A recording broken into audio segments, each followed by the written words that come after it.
So you know how when I say we, I mean the Mirror brand is excited about women who are doing amazing things in different careers. We love to support women who are breaking barriers in all spheres of life. Today, I'm excited to speak to a woman who is all over the place, quote unquote, on social media.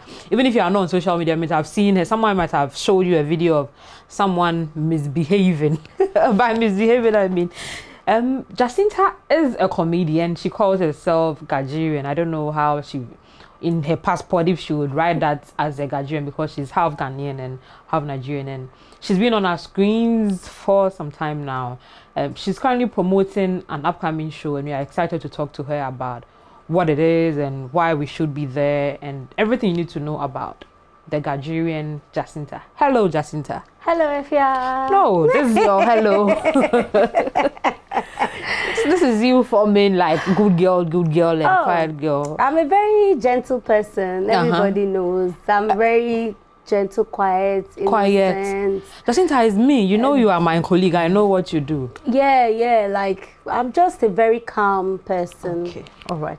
Yeah. For those who don't know her, please look for her Instagram handle now. I'm sure if you see by the time you are done watching the first 30 seconds on her profile, you know that she's only misbehaving here now. Oh my goodness.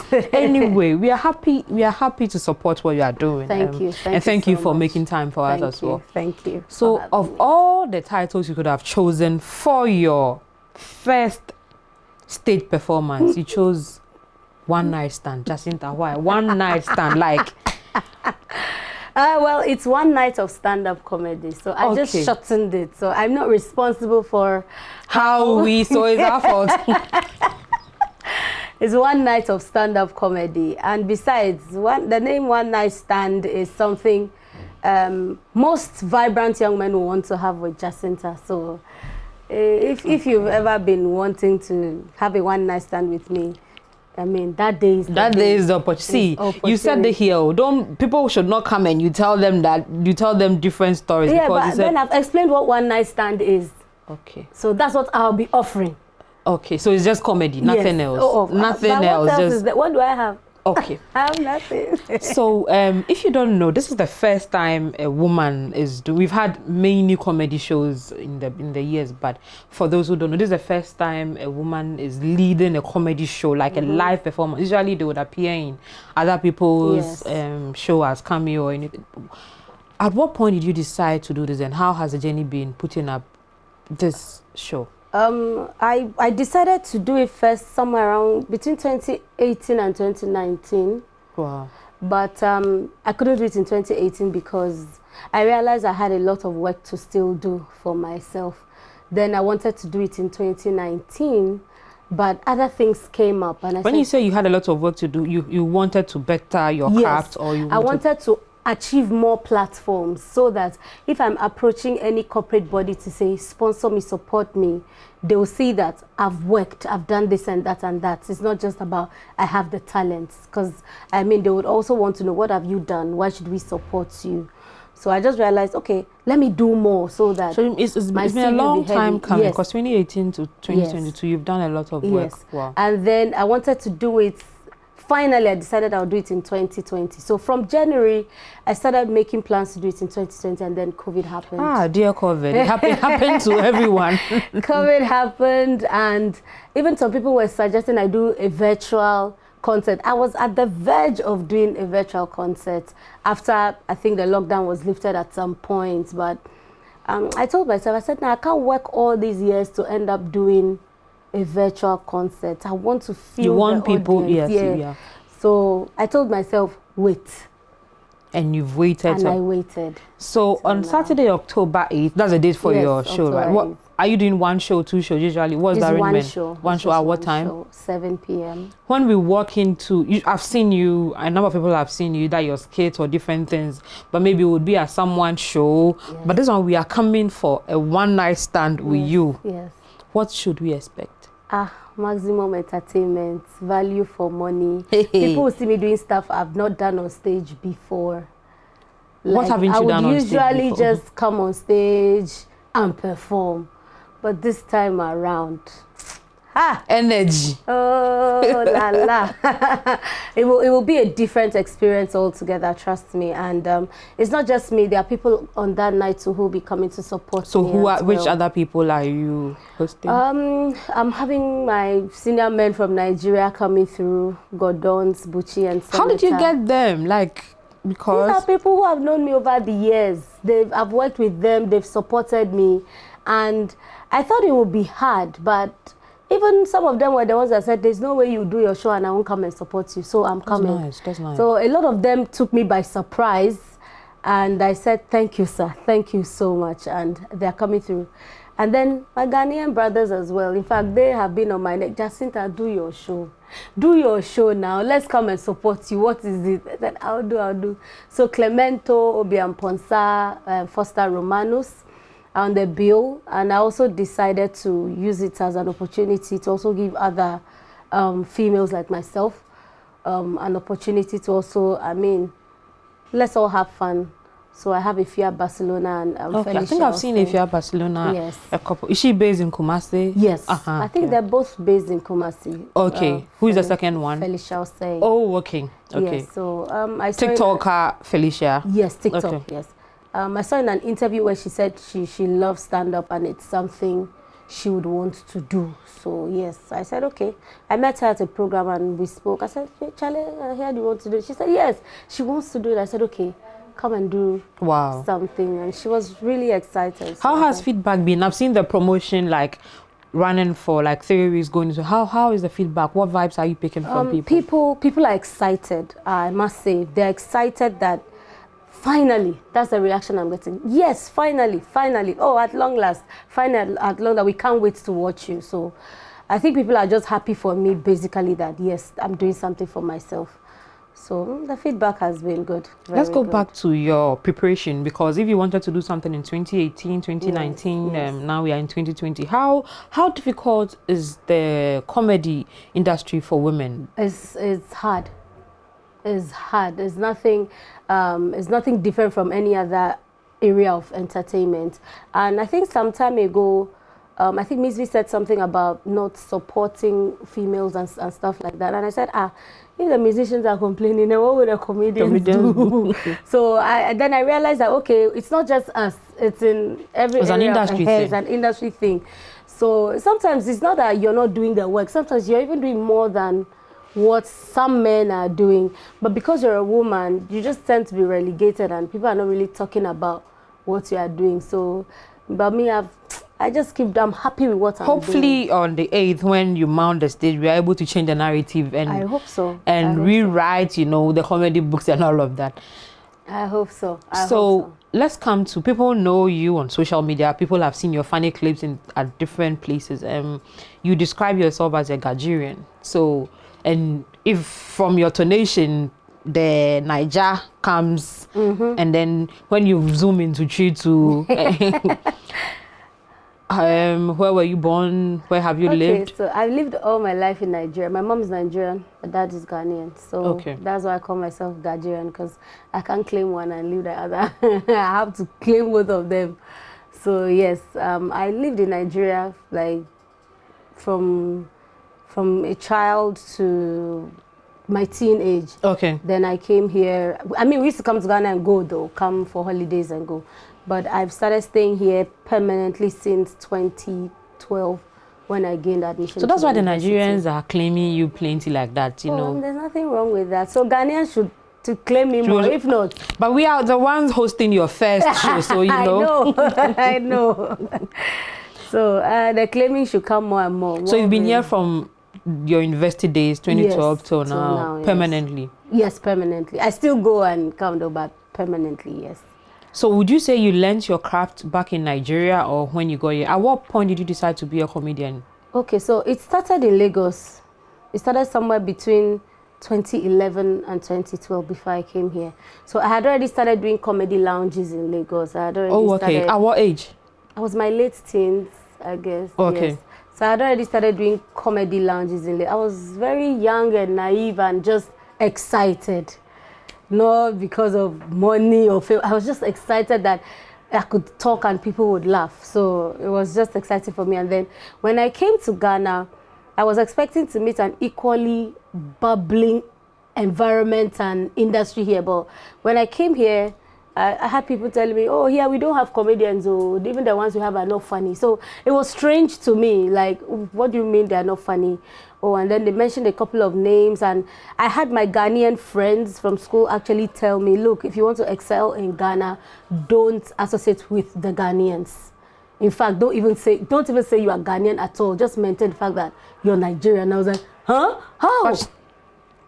How? What was their reason? Yeah, because according to them, the Ghanaians were not funny. So if you say you are Nigerian, because the Nigerians were popular for their comedy, yes. If you say you are Nigerian, and people say, okay, then you're acceptable. So it was very strange to me. I didn't understand why. So I just told them, no, it won't happen. So I got closer. I wanted to know the comedians in Ghana.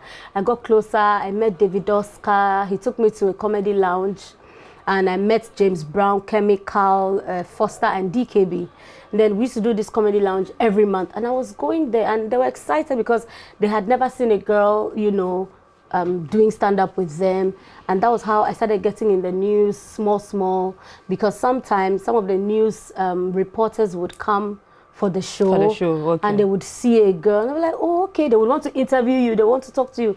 Oh, we've never seen a girl do this, how is it going, is it tough? I mean, do you think you would survive? I've actually sat in an interview where someone said to me, I'm surprised to see you till now, because I was thinking the industry will bully you to submission. Wow. Yes, someone has said that to me in a live interview before. So it means that at a point, I'm sure people just felt like, don't mind her. She'll look for something. She'll look for something else to do. So it's been a long time coming from then till now, but I like what I do. I love what I do. So sometimes there's setbacks. You want to just give up because, you know, you're not seeing results, like, or it's a stressful place to thrive, especially for my kind of talent. But the fact that I love what I do is just what makes me keep doing what I think on Instagram you have over 100,000 followers. Yes. TikTok. It's now I'm beginning to do TikTok. So okay. But what role has social media played in your advancement? You know, because many of your videos I'd seen, I didn't even first hit on your own page. Someone would WhatsApp it to you, or maybe they'll copy and post on Facebook. What has social media played in your career? Social media is really very powerful. You could meet, like, it takes your content to people in places that you don't even have visa, and you may never even go there. So social media has been very, very good. I've traveled before and I've met people who said, I've seen your video, you said, they would tell me like something I said, I'm like, wow. So social media is strong, it's powerful. So that is your main marketing tool now, right? I wouldn't say, because I would have said that is my main marketing tool, but you see, for what I do in Ghana, most of the people who patronize professional stand-up comedy are not sitting on social media. There are people who understand that it's a craft, it's a business, and they're not the average Ghanaians. The average Ghanaians don't mind sitting on social media to watch your skits, type and not pay for it, and not pay for it. They share, they'll share. It's funny, they're enjoying it. But the people who would actually say, I'm bringing out money to pay to support a comedy show, they are not sitting on social media. That's the truth. How expensive has putting this together been? What is involved? If I start to talk, oh, more, how expensive? It's okay. Let's not go there. Or someone is financing you, so that you I wish. Talking about finance, you would wish that sponsorship was an easy thing. More planning a show will show you. It has shown you. Show me shege. But we're on top. We're on top of things, and you wish someone was financing you. But I have a solid team. My team has been amazing. My production manager, Francis Tetanutako, Oxygen, has been so supportive, and yeah, we're putting things in place. And there are people like individuals, friends and family who just support you. They're sharing your stuff. They are talking to people to come and support you. Today's Jacinta's Day, come and support her. So I think that is my major marketing tool. word of mouth.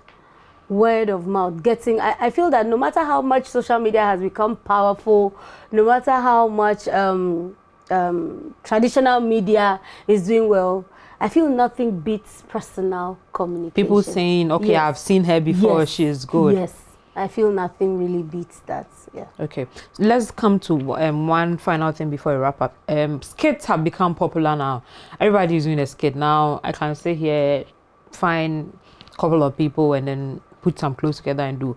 Do you see it as something beneficial for the comedy industry? Because everybody wants to be funny.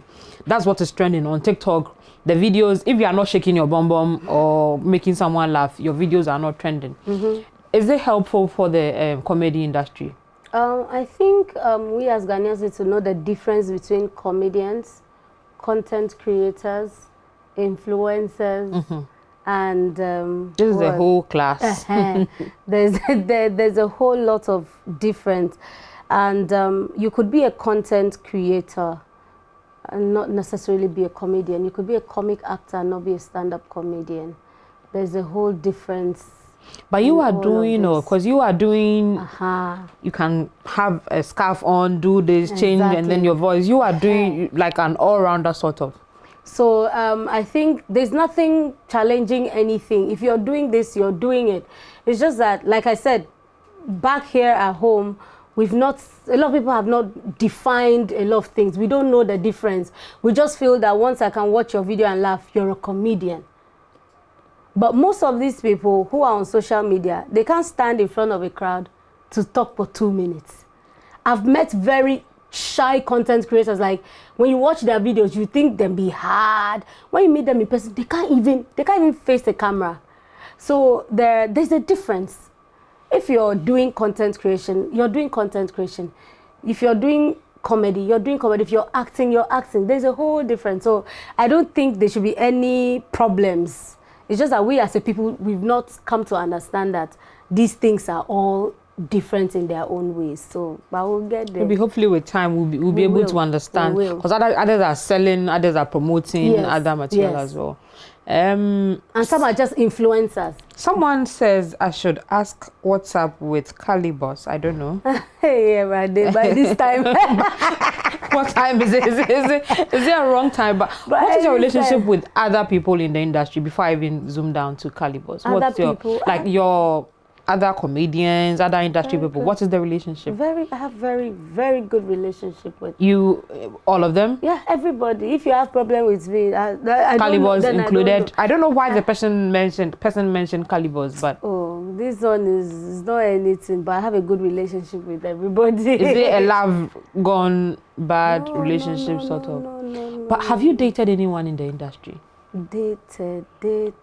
No, see, you understand dated. Don't pretend. Have you ever been in a relationship with short, long, mutual relationship, love affair? Good relationship. Love, like intimacy. I love everybody. No, you know, the Bible says that we don't have too much time. It's not on October 8th when they come, then you can give them all of this. This one. Do you have any past, present, maybe with any of your industry? I believe that I'm an adult. I like that line. A hot babe. Yes. Oh, yes. A happening babe. Maybe there's some men that at one point in time they like me. And you like them. And I like them. Of which it's not a crime and it's not a sin. One who even said it's a crime. Per adventure, that kind of thing has happened. But has it happened? I don't know. Has it happened? I don't know. If that kind of thing like it has happened though, I can't tell. Because I let go of the past. So once you are done, discharged. Yes. Thank you very much for coming.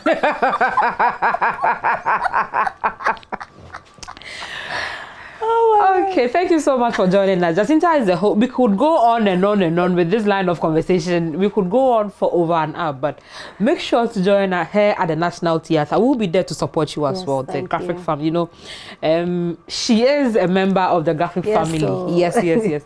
We'll be there to support her. Please get your ticket follow her on her various social media handles. What's your Instagram handle, like the exact one? Just type Jacinta Okanse, you know, because when I say Harris Jacinta, people are like, spelling, is it, yes. They're spelling it? Okay. It's Harris, H-E-I-R-A-S-S. So that we don't even say Hellas. You don't exactly.